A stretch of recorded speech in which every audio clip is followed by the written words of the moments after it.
Ông phải đi về là ta, apa vang to ta đi ra, em nào hương đang thấy đâu.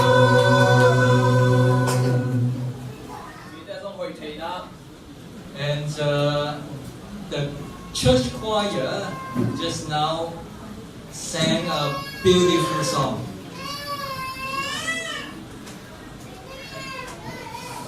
Guma ma khoya ma jong pen made zam lok sama ma ing. Praise the Lord for His beautiful voices. Hi hang na to pa kin thang ta hen.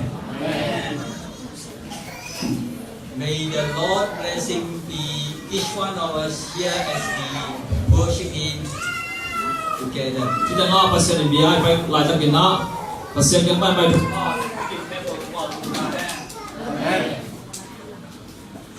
This is the second time that I step into this church. It's, as I said, beautiful place. Hi ten mun no ma kong pai na ben hi hun to ni be nai ta hi. And some of our local church here may not as good as this place. Hi Malaysia made ai bo bi mi te bia kin jong pen gam mi te bia kin chin mo hi sai jong hoi lo mai thai lai ni hi. But of course, I can understand your feeling. You have a beautiful country and you have a beautiful church here, but circumstances force you to stay in Kuala Lumpur. Maybe the place you stay is not that conducive. Hi bang a made gam hoi ma ma jong ni na biu chin to le bia kin jong nuam ma ma hi na pi na made hi Malaysia no ngom nau pen Kuala Lumpur nang ten nau pen ma hiam khat hang a made no ut na hi lo ina ba hiam khali na ong so man ti dia mo ai ut lo pi te pai kha jong khali hi. You do not like to stay on as it is. Hi bang ina ong den ding chi pen de ding na ong lo hi. You like to have a better place. Ena do ina made mun nuam so lung kyo hui te. So, unfortunately, that I have prepared some picture, but it cannot be projected on the screen. Hi ta ka din salim po ha pen ha kilap lian the ke na. But I see that there is a place that is everyone would like to be there. Hi zo na mun khat pen made mi khem pe wi u na hom dom na mun pen kharom hi. I'm still hope that you will come and then have a look. I'm sure you'll like it. Hi pen thei lao chin mu lao chin pen a thei lom lo ni na mu min. The place that you are living, and in this place, Tua yom na mun le made hi mun pen te ka le hang. how many of us would like to have a home in this environment? Hi bang mun na kwa ta ina om dom di hiam. Praise the Lord. Kwa min phan ta hen. Jesus promised to prepare a place for us in heaven. Jesu na ai ade mun hoi pa tong bo sa di nam tam cham phin so hi. And He said, when He's prepared, He will come to bring us there. Abo kin chang ina hi mun san ta ka om ni nang pen ai te la ting ding hi. This is just the artist's view of the place.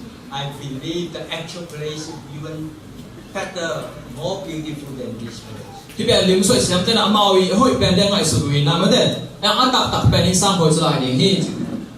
Actually, Kuala Lumpur is not a bad place also. Have many high rise. Kuala Lumpur jong pen mun sia mun hoi loi sang lo hi made in ta jong hoi thei ma ma sang thei ma ma. But as compared with the city in heaven, there's New Jerusalem is much better. Yang ban tunga khopi Jerusalem khothak e chi pen tua de sana hoi tham tham lai ding hi. Heaven is a place that is beautiful, is lovely, not because of the and so much of the environment, but our Lord Jesus, our Savior's death. hi van tung i chi pen ma de a hoi na pen ang chi dia hi apak te hang le a ki ma pak te hang lo zoi na ayong bol pa yong gum pa jesu hang zoi hi Everyone have a chance to take a walk with our Lord Jesus. i gum pa i to pa jesu to pen ma de ama thi thua hun pen mi khem ko nga ding hi hang I'm sure children like this very much. hi pen na bang tan de ma din uming Not only children, I like it. If I can have a chance to hug the lion like this, na bang te be lo kin ngon jong ma de hum pi ta khong pen koi no ma ma hi the Bible promise us that it is very true that heaven is in this situation. la sa lo pen hi pen ban ma hi ong kam cham khin zo ma de ban tung pen hi dan hi chi na kam cham khin zo hi Heaven is a place that we can live there forever and ever. hi ban tung chi pen tua ta nga aton tung ai nun ta thi na mun hi The place that we are living is just a temporary, transient. We will be there in heaven. hi lei to na de pen tong me sung hi na ton tung hi loi na hi khat ni che na hi ngam no mom ni hi hang I'm talking about the preparations for us to live there from the passage we have just read, Revelation chapter 7 verses 1 to 3. hi revelation mang mu na lian sa ki ne khat pan thum sung pan na ma de hi mu na bang chi bang phe ding chi ki kin kholai na ko pe long gen long hi Since it has been read in the Zomi language, I will not read it in English. zo pa dong sim hin tai ma na mang pa na sim don lo ding hi But let us just have a glance of the big picture. From this passage, we see that there are 4 angels standing at the four corners of the earth. hi mun sa dai mu pen ma hiam chi le wa tung mi thum ma de hi le tung kiu liam wa tung mi thum ban ki mu the hi They are doing something that is very important. ama pen nan lian ma thu pi ma khat pen asem mo hi They say they are holding the winds that are going to blow on this earth. hi hui li te len ma de le tung a ki mo ding le tung a dong ding hui li te len no hi Who can hold the wind? kwa na hui pen len the hiam When I think three years ago there was a strong winds blown into Myanmar and so many houses was destroyed. tu ma kum thum lai na ko ga ma ma de hui na se tam nung ina in tam pi ki siai But the winds, as mentioned is here, is not the wind that is blow into the Myanmar. I think it's a Nagis, is it? na kris Nagis, yeah, Nagis. It's not that kind of wind. hi ko ga ma hui nung dan te ma de in su se dan te hi lo hi ta nga hui a chi pen The wind is talking here is about the war. hi ta nga hui yin gen na pen ki do na ma de ka ki do na ki sai The chaos of the society. hi kim le pa ma boy se zo na te hi so The violence, the killing everywhere. ngong tan na ki tha na chi te It's true that we are seeing some of these so-called killing, war, occasionally, but it has not come to a stage as mentioned in Revelation chapter 7. tu lai sa kina bo ki tha na ai jong boy na ngong tan na tam pi tak song huma hiang na hi sia na hi revelation sagi manguna sagi a chia kan pa zo na lo deu ma chi ni But one day, when these 4 angels let go, they are not holding the wind anymore, we can see the world will be literally destroyed. ai zo ni khat ni chang na hi wa tung mi li te da le no lo hi se le pen le tung pen na pi ta kina ong se ding hi The verse 2 say, they explain to us that why the 4 angels holding the wind, because God has an important task have not finished or not accomplished. bahang ina wa tung mi li te na le lai ham chi le pasya ina an set ding pen an set nop lai om zong na lo hi man hi Verse 3 say, because God want to put a seal on the forehead of His people. Anh em chúng na amana pasen mi te tao tang tunga chet te na ben koi nuam chiam te nuam hi to hang. This is a seal for those who can see eyes with their own eyes, the Lord Jesus coming down from the heaven. Hi chet te na nga ring te pen ko pai sum pai chai na amit to ong pai la mamut te ma de ong pai hi chamit to mut te I nga ring chet te na hi. This is a special group of people. Hi te ben mi tuam vil te hi. God's servant Aaron G. White said, these are the ones that can last until the very last. They will not experience death, but will translate and go to the heaven without dying. Hi te ben I je wei gen na kam sanu gen ma hiam si le si na chiam khaloi na atop dong anung ta suak te si silowa ban tunga tungning te hi chi. In verse 4, it says there are 144,000 of them will receive the seal of God.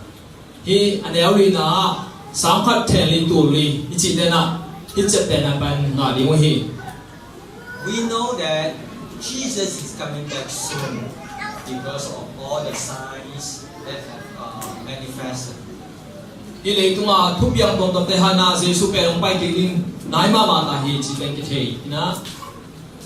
And because of that, we also know that the sealing time is soon. Tuai man na hi chet te na long pen ong nai ma ta ding hi chi ben ki thei. But when we do not know, this was the reason that Jesus remind us to be ready anytime. Ai na bang hun chiang di ham chi ben ki thei loi mai na a hun sima ton tunga mi sima ki ki gin ning ben ki sama ma hi.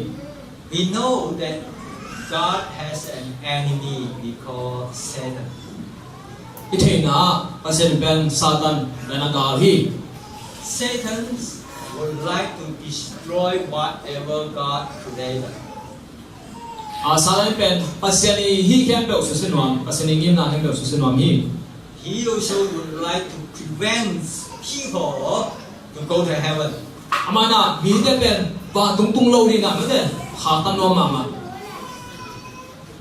But what I'm going to share with you today is that when God places a seal on our forehead, Satan cannot do anything unto us. Ai na tu ni kong ngeno ban mangham si le pasen ina ita tang tunga chet te nan ko ta chang ina Satan na bang mang hi che no lo hi. We would like to have that seal on our forehead. Tua chet te na ta tu tong nga ring pen de kim chet hi hang. What kind of seal we have seen? Bang chidan chet te na pen ngai hiam. Well, we have seen all this. Hi te pen ngai chet hang me de. This is God's seal. Hi te pen seal chet te na. This seal is not God's seal, but seal on top humans. Hi te pen pasen chet te na hoi na mi hing te ana chet te na de hi. Or the important things. Na thu pi te me de na lian te pen chet te na. We learn something from this seal. Hit te pai na po khat sining hian. What is the purpose or the significance of the seal? Khat na pen hi chet te na siri ade na pen bang hiam chi khat. I've studied and make a conclusion that there are few areas. The seal symbolize the authenticity. Hi siri na et sak pen bang hiam chet te na sak pen bang hiam si pen hi pen hi tak pi ma tak pi asit chi na lam na hi ma. It also symbolizes the authority. Hi pen azane na thu nei na ala san na jong hi na. With the seal also symbolize the belonging or ownership. Hi siri na pen hi pen ke ya hi ma de nei na ane na lak khia. With the seal also mean that it cannot be tampered. Hi sil in na pen jong bằng chỉ đi mi khát bèo bên nong kai sắp thế lo qua mà nong kai sắp thế lo With the seal on it is also symbolized is a complete or perfect. hi ben kitching hoi kim chỉ na dòng hi Of course, it also symbolizes quality assurance. hi ta ben bằng chỉ là khamuan na ta tak mới để khamuan na ta tak kitchen sa Lastly, it also symbolizes reliability. We can depend on it. We can trust it. ai ben muan tak up tak ching muan wai Have you Dạ, seen mình đã. this seal on the product of the electronic product? hi dan ben mới để mấy bạn tung khát bèo năm nghèo na lệ Panasonic chỉ ben In Malaysia, any electronic product with this seal on it or the brand on it is symbolized the quality.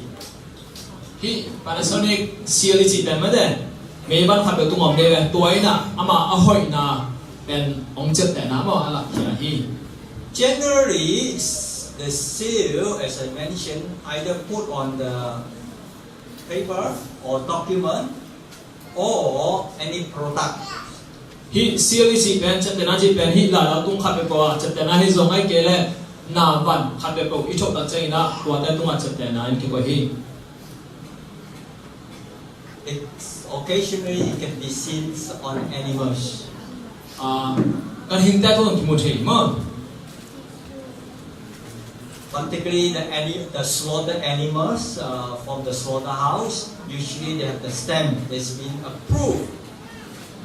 khi gồm đi kan hình thể bằng mấy để qua đây tung siêu khi quỷ na hi ben chỉ làm mà hi ai theo dòng chỉ làm mà Have you seen the seals on the people mi hình ta tung chết để này lẽ ông na lẽ nó một nghe vậy nha or human being?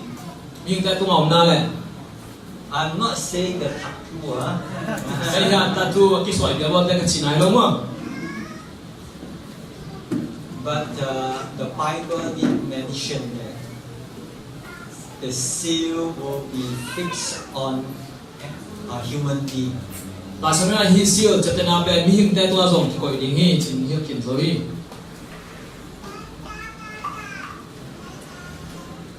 There are 4 kinds of seals mentioned in the Bible that is put on the human being. mi hình tung chết để na cái quỷ lại xem nó sung lại xem bên ben nắm liệm hiểu hi The first time mentioned in the book of Galatians, chapter 6, verse 17. masa ben Galatian lian guk anh em xong được skin na kim một thể It's a mark of Jesus. hi ben Jesus chết để na hi Actually, mark and seal is the same. hi chết để na hay dòng xia hay dòng chỉ nếu mà ai bảo na còn ăn chỉ mày đi nè cái bằng thì là đúng mà When Paul end his letter to Galatians, he emphasized his authority.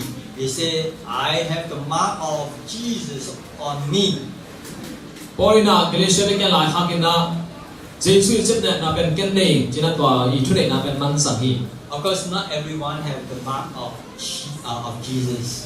hay na mi khen bờ bờ Jesus chết để na ben bước cái này lâu hi But when Paul wrote the letter to Ephesians, he said, every one of us have the seal of Holy Spirit.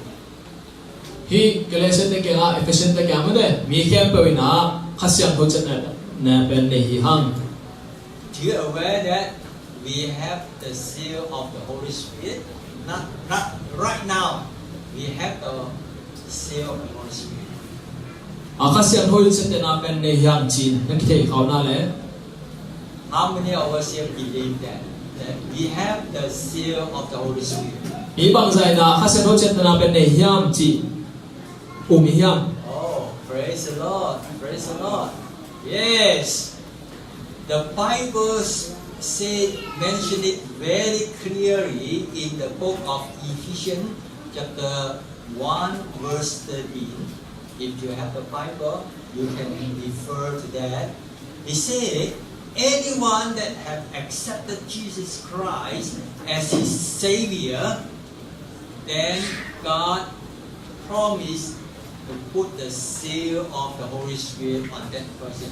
มันมักเกลียมจีแลมีข้าเปเปน่ะเยซูเป็นกุมปาฮีจะสร้างให้เป็นตัวงาเปอร์เซ็นต์นะข้าเสียงรู้จักแต่น่ะเป็นอีกจีนักกำเจียมฮี Who has received Jesus Christ as your personal Savior? กว่าน่ะเยซูเป็นเกี่ยคนปากุมปาฮีจีนักสร้างยัง See your hand? Yes. Now have many more hands. You ดูว่า have, ตำสุดตางเฮ you have the seal of the Holy Spirit. ข้าเสียงรู้จักแต่น่ะเป็นในหิหัง This seal, all these seals cannot see with our literal eyes. ฮีจักแต่น่ะเป็นมีตัวกิมุเทโลมั้ง But Jesus has promised that He sent the Holy Spirit. And because of that Holy Spirit, our life changing from day to day. เยซูนามาไปนะข้าเสียงรู้เป็นองสอริฮิจังกำเจียมขี้นี่ไม่ได้ตัวข้าเสียงรู้อินเองไปนะนุตานาเป็นนิสิมินากิเหี่ยวตัวฮี The working of the Holy Spirit in our life is signifying that we have the seal of the Holy Spirit. อินุตานะข้าเสียงรู้เนี่ยเสพนาองนาอินาเป็นข้าเสียงรู้จักแต่นาในหิงจีเป็นกิลันสังฮี And Paul put it so clear that with this seal of Holy Spirit, we are assured to inherit the heavens, the property in heaven.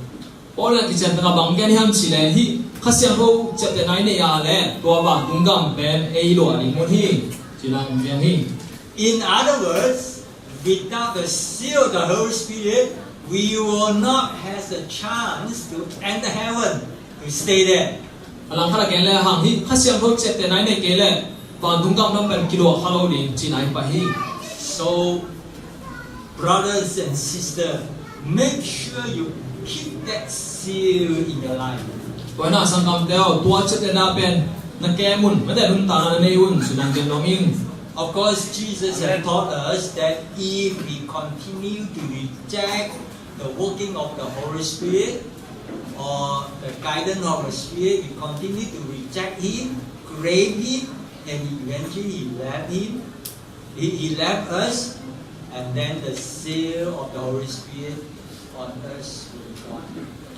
ไอ้โซมินาเจสุนบังเกนยังชิเลเอ็นข้าเสียงทุนเสนาเป็นอินยาวเด็กแก่ยาเล่อะตอนตุมานียาเลดาเล่อะตอนนาเป็นองค์เสด็จฮีจีนังเกนฮี So every day we ask for the Holy Spirit to come in to control us, to help us. นิสิมินาทุ่งเงินนี่นะข้าเสียงทุยนาหูนั่นเองงอมปีนี่นะทุ่งเงินนี่ฮะ And the other two seals is only recorded in the book of Revelation. ที่อาเซียดังนี้ตะแกรงบอลมังมูนาเบลกิมูฮี One is called the seal of God, another is called mark of the beast. ฮับเป็นอาเซียนจัดแต่นาไอ้ตรงฮับเป็นสปิจัดแต่นา There are many teaching about the mark of the beast.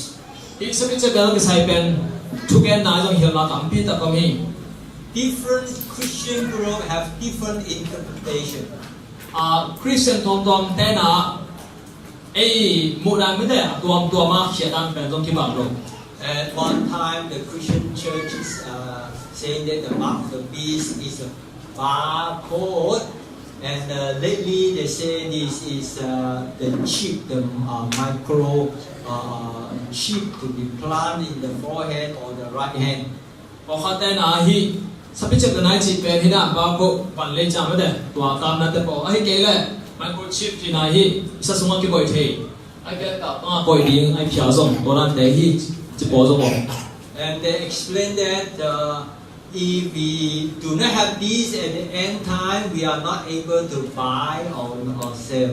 ก็ไอ้น่ะผู้ลุงแจ้งนายฮีเตะเนี่ยกี่อะไรไอ้น่ะจงเลยเทโลโซเทโลดิง But because of this, some Christians are very so-called scared, and they make sure they have food in the last day. ก็ไอ้น่ะพอเขาแต่เป็นฮีหางานนั่นด่ามาไม่ใช่ไม่ได้เอาตัวนั้นฮีมองในจีน่ะยันดิ้งเป็นคนดิ้งฮีเจจีน่ะมาเป็นนักดิ้งคนแก่ฮี Of course, in the Bible also say with the mark of the beast will be put in the hell, will be destroyed by the eternal fire. ไอ้นายฮีหลายสมัยน่ะเป็นไม่ได้ฮีสปิเชตนายเนี่ยแหละตอนน่ะเป็นเฮลันป่วยดีนะตอนตรงเมฆตรงที่หาดิ้งฮี I'm not talking about or teaching about the mark of the beast is not important at all. Hi sắp xếp na chỉ bên ông gen cái những dòng thúc bị cái As I say, the seal, this is a seal that signifies quality. hi siêu chỉ bên na bên hi bên ahoy na bên ông lạc kỳ mà With the Panasonic, actually is the one, the product genuinely from the Japan.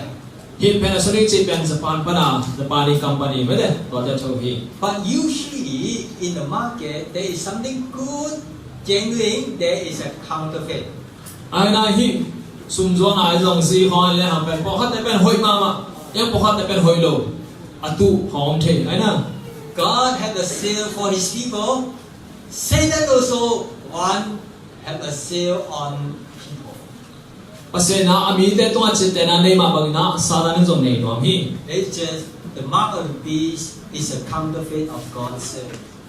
Hi sabi cete na chỉ bên pasal ni cete nai pasal ni cete na dan ni hang tu mà It's just like in the market, you go to the shopping mall or whatever, you can see Panasonic, the electronic product.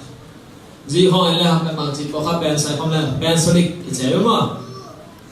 It's a counterfeit of Panasonic. Hi Panasonic tu để bên Panasonic.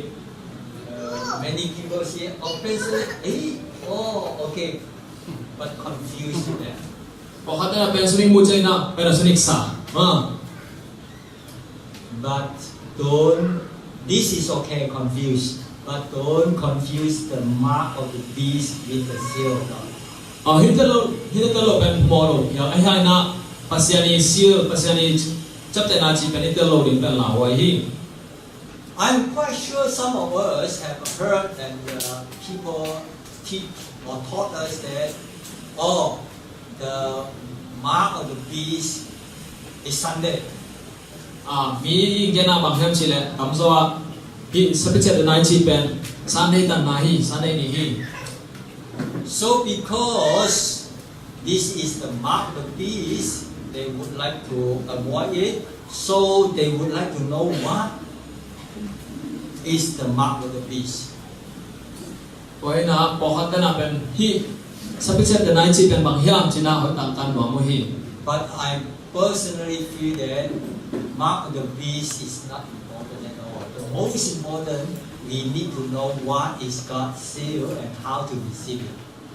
Cái ngai mal ngai suna pen bang hiam chi le hi sabi chet na pen to da pen thupi sakeng ai hang ina pasien chet na pen bang hiam ko le ko chi nga ni hiam chi pen thupi sa zo in. Because when we have the seal of God on our forehead, the mark of the beast cannot put on it. Wai na pasien chet na pen ta ta to nei le hang hi sabi chet na pen ina bang ma hi thino lo ni hi.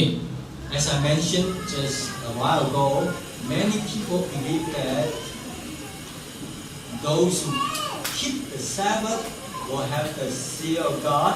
Those who keep Sunday will have the mark of the beast. Mi po khat bang chi ham chi le sabat tam te na pen sen chet na nga ni atang lo te sa ni tam te na pen Satan ni chet na nga ni chi na ki gen hi. So, to make it simple and make it easier for the believer, they say, okay, Sunday is the mark of the beast, Saturday, Sabbath is the seal of God. Thu mi te te siam dia ma de sabat ni pen pasien ni chet na hi na sa ni pen sabi chet na hi chin ki gen zeo hi. When I just joined the church, some of the old pastors teach that those who keep Sabbath will have the seal of God. Those who keep Sunday will have the mark of the beast. Hi po bi kong lu chi le na pasta lui po khat bang gen ham chi le sabat tam te na pen pasien chet na nga ding ai hang ina sa ni tam te na pen hi sabi chet na nga ding chin ang gen hi. Of course, they based on the teaching on the fourth commandment. Hi thu kham mi na tung ko le ham mo. You see, usually the seal of the head of the country on the seal itself have the name and the title and the territory he is controlling. Kam khat pe pe thu nei khat pe we silin pen bang ne han chile to sil to pen amin he chang amai hi na ma de hi na din mun le ko chang amai gam ane ni ma to pe long ham tang hi. In the fourth commandments of God, the Sabbath, regarding the Sabbath, in that commandment itself is true. The name of the God is there, and the title is a creator, and his territory is the heaven and earth. Thu kham li na sabat thu khama pen pasiani min zong mai na to hi chang ama hi na yang sak pa to le ama gam pan tung lei tung ma de to pe long hi. But due to this very superficial or shallow explanation of the seal of God, many believers misunderstood and they hold that teaching that just keep the Sabbath, I will have the seal of God. So they are so particular in observing or keep the Sabbath, but often we do not see, or people do not see Christ or God's character in their life. Ana pen en bang si dia mi te na tel siam mai ni ai ke le amai u mo na chang khat to hi paseni chate na pen sabat ni hi chia len den tani na pama mga pang chi sabat bet pen sabat tang pe len pasen chate na nga jiao ding chi da ngai sun to pen thu pi sa a hai na inut ta na pen pasiani zele dong ki molo jesu zele dong ki molo hi. So now, for the past 20 years, we hardly hear that to keep the Sabbath will have the seal of God. But he's saying that those who receive the seal of God will keep Sabbath, but not keeping the Sabbath to receive God's seal. Hay so na cái nông pen bằng giỏi hơn xí lẽ em pen bơm sabat ni ta na lẽ mà xem chút na ngã đi thì hàng năng cái nông pen mà xem chất cái na ngã đấy na mới đấy và sabat trong tăng đi thì giỏi hi. I believe that those who have the seal of God is very willing to keep God's Sabbath faithfully. Why na pasani chất na anga ta na pen hi pasani sabat able chita takina mới đấy u na lung sim tak to kem no nin chi pen uming. Since we just say the seal of God is not Sabbath, then what is it? Why na em pasen chất na pen sabat ni lo chi le to pen to le bang hining hiam to seal pen bang hining hiam. We go back to the passage we read, Revelation chapter 7. Why na den ai sim na mangmuna lian sangin king ni. The third verse says the seal of God will put on their forehead. Nếu thum na mau chất na te pen pasen chất na pen And ta tua quay đỉnh chi. And then the verse 4 it says a total number of 144,000 will receive the seal of God. Why na nếu đi na sang khát thẹn đi tu lý thế na tua chất na ngã đỉnh chi là cái ni. This is a special group of people. Hi te pen mi tuam bil do te hi. In Revelation chapter 14 verse 1, it mentioned again this special group of people, 144,000. Hi Revelation mangmuna somelia jong pen sang khát thẹn đi tu lý te tu te ken chi hi. Now we see what is on their head, the forehead. Why na tu na amau đi to tang tua bom hiam chi ni. In your Bible, what is it? What is it in their forehead? Revelation 14. Revelation 14 verse 1. Mangmuna somelia ni khát na amau to tang tua bom chi ang na le. God's name. Yes. Chapter 7 it says God seals in their forehead, and chapter 14 verse 1 it says the name of God in their forehead.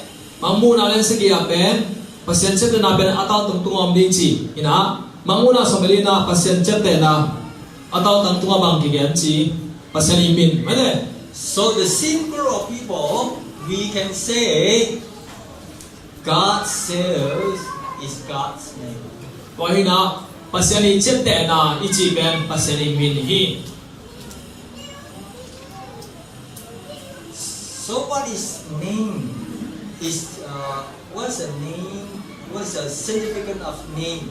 To mini chupi na kle mini hiana ben bang ding yang In the mini de Bible, na in the Bible, particularly the Old Testament, very often the name is related to the character of that person. หลายสนุลุยันเลยหังเป็นมีได้มินไม่ได้เดียวเนี่ยอามาวิมินและเขียนนาเป็นเขียนนาและอนุตานาเป็นบางทีเนี่ยที่บังมาบ้างมั้ง For example, the mother-in-law of Ruth, there's Naomi. รูดีแดงนูนามีและหัง His name, the meaning of his name is sweet. มาเป็นคุมหนุนแนมเดียวมั้ง But actually, the Naomi literally have a very sweet character. ตัวนี้นามีต้องเป็นอัตตากินะอนุตานาเป็นหนุนแนมมากมั้งอมดาเป็นมีได้ง่ายใช่มาดีง่ายน้องพี่ There was a reason that Ruth, a foreigner, is willing to follow Naomi wherever she goes. ตัวให้ไม่น่าบางทีรู้ดินส่งเป็นแดงรู้เป็นไปน่าสุดดิ้งเป็นพบสโลมองไอ้พวก Of course, another character, as recorded in the Old Testament, the Napa, the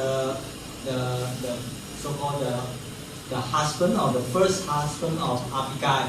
บิกาลีภาษามาซานาบางเลยหัง And Napa means is very rude and very bad in character.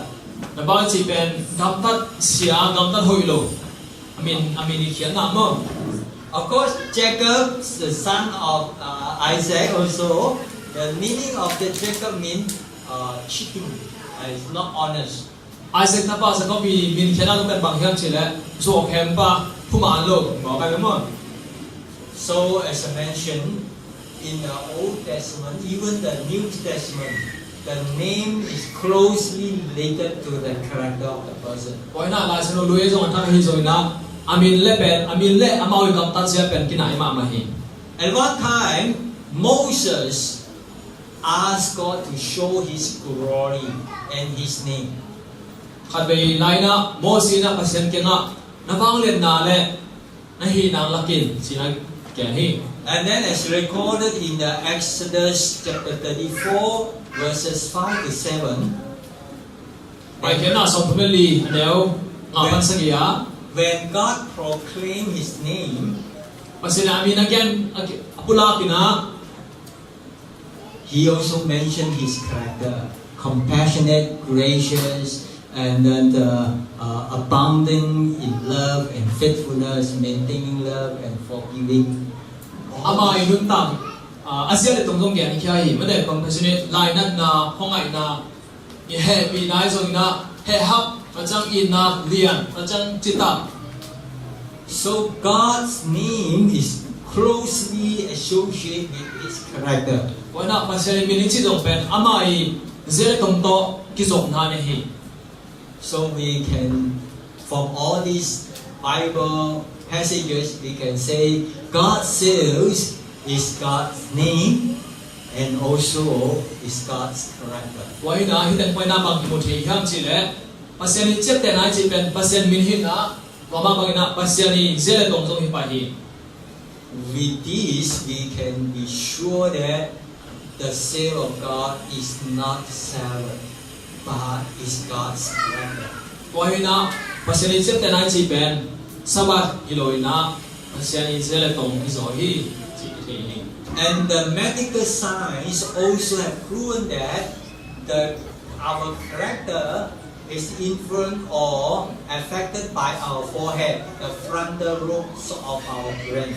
วันนั้นมีเปียวแต่นะที่ปันเสด็จบางจีห้ามจีเล่อีกับทัศยาอีเซเลตรงเป็นฮิอีเต้าตังปนาไม่ได้ฮิไม่อีเต้าตังอ่ะหัวปนาฮิตกิสายมาฮีจีมั้ง It's medically proven that when a person's forehead or the frontal lobes of the brain is damaged or injured, the character of the person will change totally. Tôi na hi cho tôi là mà xem đến bằng chỉ ham chỉ là mi ít tao tăng muốn à hoặc khá là quen về tao bên mà xia ai cái là diam bằng hình là bên à tua bay tua nuôi sẽ là tông cầm ta sẽ bên ông kích theo nặng đi mà cái bằng nặng đi hi. There's a reason the Bible says the God's seal or His name written on our forehead is referring His character that is in our mind or in our brain. Vậy là lại sẽ thôi na tao tăng tung ai chỉ bên tua cái nằm nằm mà hi hoặc hi sẽ tông ông ngủ hoặc cái nòng hi. And as we study the Bible, is also we understand that the Ten Commandments of God reflecting God's character. Vậy là lại sẽ bắt mang một thế ham chỉ lệ hi chụp hàng song chụp biang song mina pasiani zero ten pen amai nun zia pen ngak kia hi. Of course, sometimes we will just question, oh, only 144,000 will receive the seal of God. Nên là khai trong bằng tiếng Anh xuân thì ham chỉ là hi sáng cắt thèn đi tụi tên cái nào chập tên là ngả mò lệ. But don't be discouraged. Ai là lùng cái đi. Because beside this group of 144,000, according to Revelation chapter 17, there are many people who will be in heaven. Vậy là hi sáng cắt thèn đi tụi tên cái nào chập tên là ai dùng và tung cầm ngã đi đâu hi. Vậy thì mang mua nào xong cái này hàng bên mi tam pi tak amau te hello adang tam pi tak ki zong pen kum na nga di mo hi. When all the others beside 144,000, they will be there, but they have to go through the death. This means before Jesus return, this believer will die. Vậy là hi atom yo mi chi sang khat thèn tu lu te lo adang te buk na nga ding chi te pen amao long buk na nga ding van tung gam tung ding hang ina si na pen chiang kha de mo hi. But of course, we would like to be a part in 144,000. Ai rồi na ma te ei jong bol hi sang khat thèn tu lu te la pen om dom ding hi hang. But there's nothing wrong as long as we prepare to be sealed, we will be there.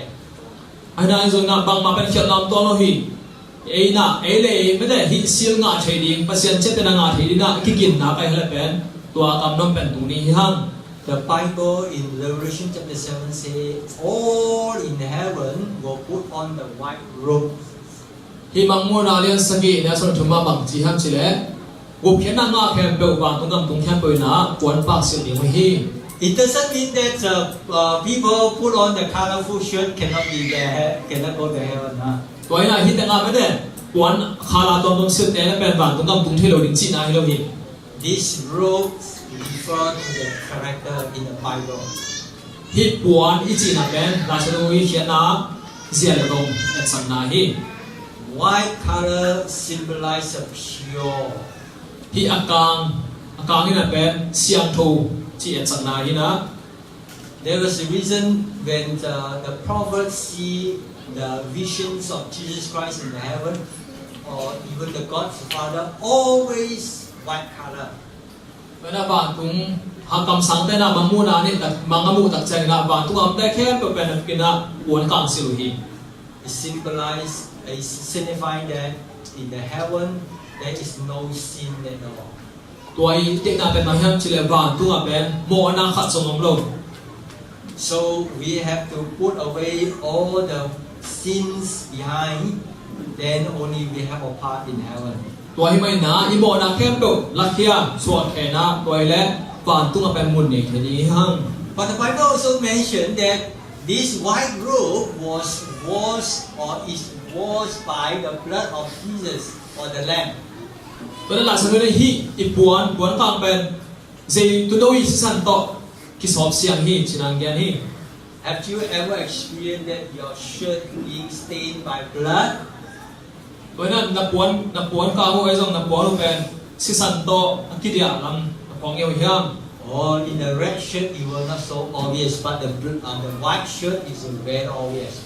ตัวน่ะวันฉันนั่งสิเลยไปกินหลังเราได้ไหมบ่ไอ้ห่างอีน่ะวันข้าวมังสิเลยไปกินหลังมานี่ If your white shirt stained by a blood, is it become whiter? ตัวอะไรที่นับวันกลางเป็นซีซันต้องกินอะไรเป็นตัวเป็นกลางตัวนี้ฮะ If not, then how can the Bible say the white robes was washed by the blood of the Lamb?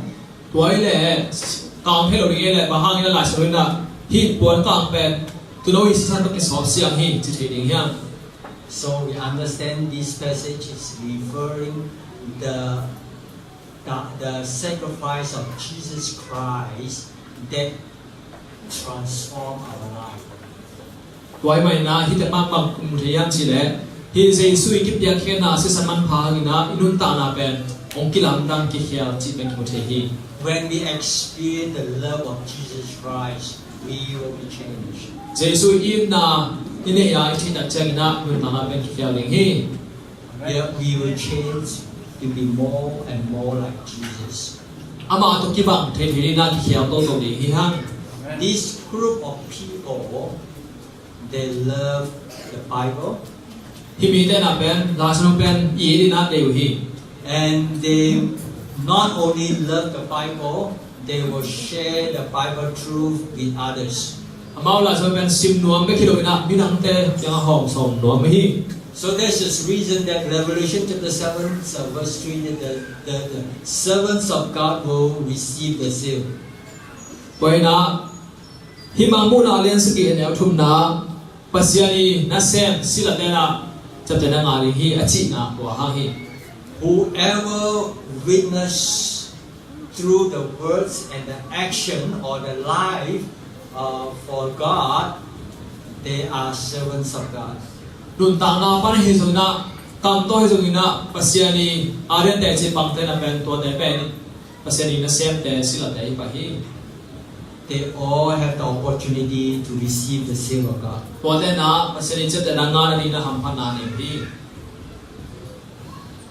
The character of Christ is transformed by His words, by the prayer, and also in the process of witnessing.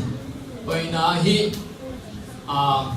เจสุยเจตรงนั้นบังเป็นนี่นั่นนี่นะไม่ได้อามาอีกำมังแต่สิบนาปันเฮซงอินะทุกอย่างนาปันเฮซงอินะไม่ได้แต่สิบปันนาปันอินะตัวปังงานที่งานตัวเทฮี You see, when I establish a close relationship with my friend, his character will influence me, my character will influence him. ดูน่าโกลอมตามที่ชั่วอะไรของเป็นไม่ได้อามาอีเจตรงนี้ต้องเก็บเป็นองค์ผู้สาบในทีมเกย์เจตรงนี้ต้องเป็นอามาผู้สาบจริง Similarly, when we establish the close relationship with Jesus through the Bible reading or studying or through the prayer and witnessing of Him, then we will be more and more like Jesus.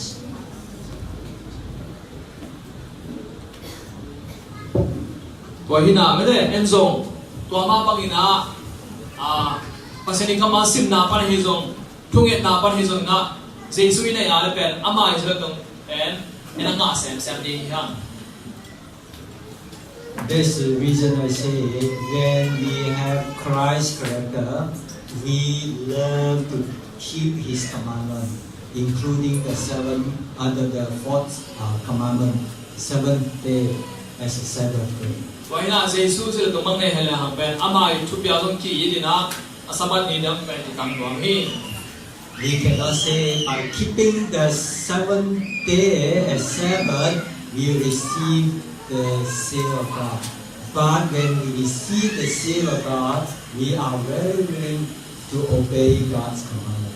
ตัวหินาสมบัติตันนาฮังหินาภาษาเจ็ดแต่นักกิงอาลวะภาษาเจ็ดแต่นายงาตักเจนะภาษาทุบยาแต่เป็นกิจุยกวางหินากิลุงบุตรกี่ฮี And the Bible, as well as the Spirit of prophecy, saying that in the last day, we believe that we are in the last generation. This last day, we will be tested. Our faith, our character will be tested by God's Sabbath.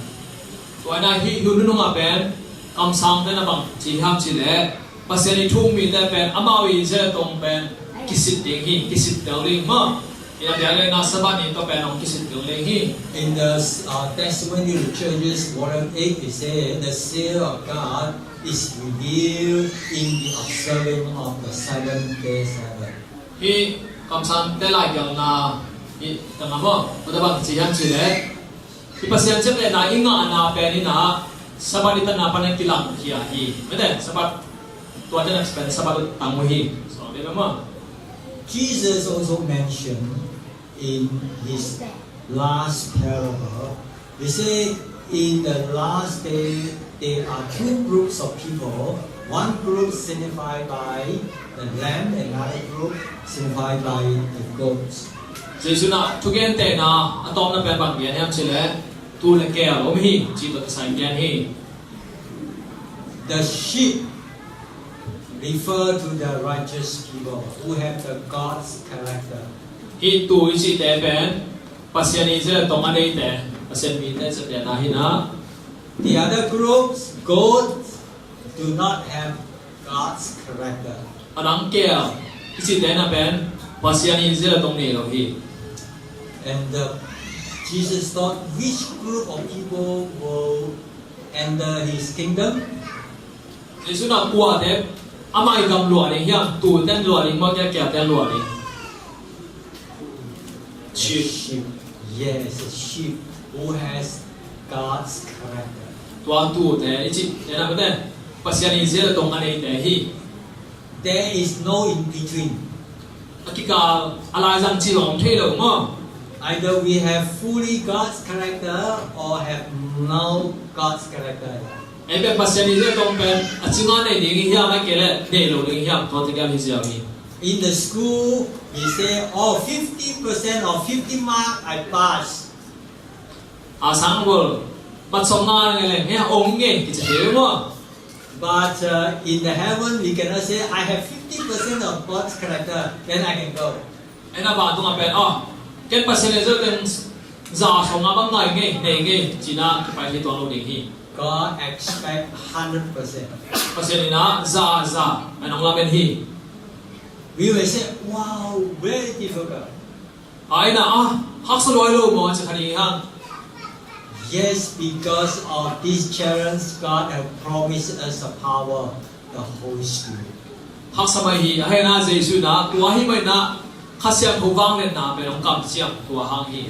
As long as we surrender ourselves to Him, God is very willing to help us.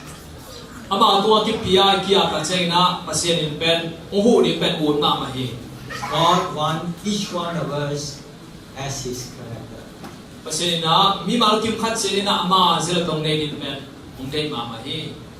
Because He wants each one of us to be there with Him forever. Ayam si le mai na tua ama gam ama to tua mi nang dei man hi. Whoever wish to have the seal, God will help him or her until the very end.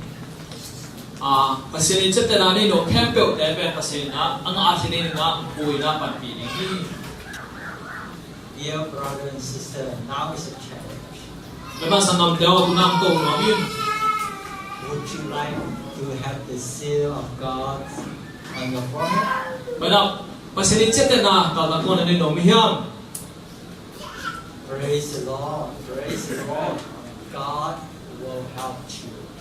Pasien ang hu ding hi, pasien hu ding hi. Continue to trust Him.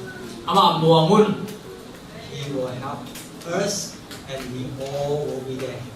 ong hu ding man hu ding ka be ni cheng na ma pa tung kam na ma ong kai di hiang. Because heaven is prepared for us, everyone. Và chúng ta bên ấy tên khép vào đi làm thì bỏ đi. We can be there Ấy do ông thi hăng. and pray that we